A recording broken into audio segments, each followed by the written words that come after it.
What's up, everybody? Eric Solobox out on the Goldwing. Out on the Goldwing. Yeah, so anyway, I just finished bleeding the brakes on this bike. This is a GL1500. I know a lot of people have a hard time with that. I rebuilt the rear master cylinder under here. That's a really tough job. I've got another video on how to make that a little bit easier on you.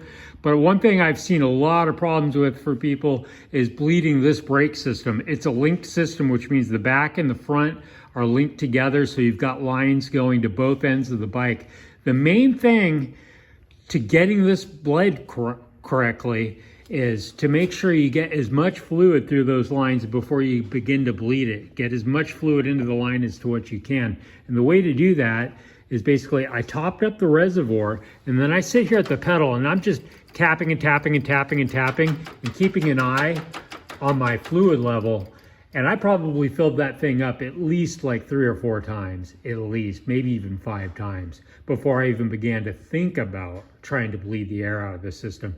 And actually after probably filling it 4 or 5 times, I started to feel just a little bit of hydraulic pressure at the, here at the lever.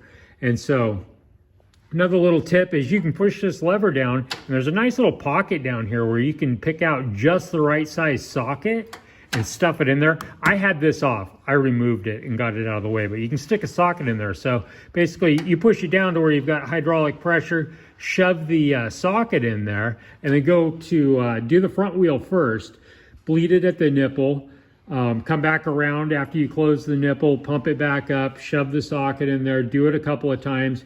Use a clear piece of line to see when the bubbles finally stop coming out of it. Then do the same thing at the rear.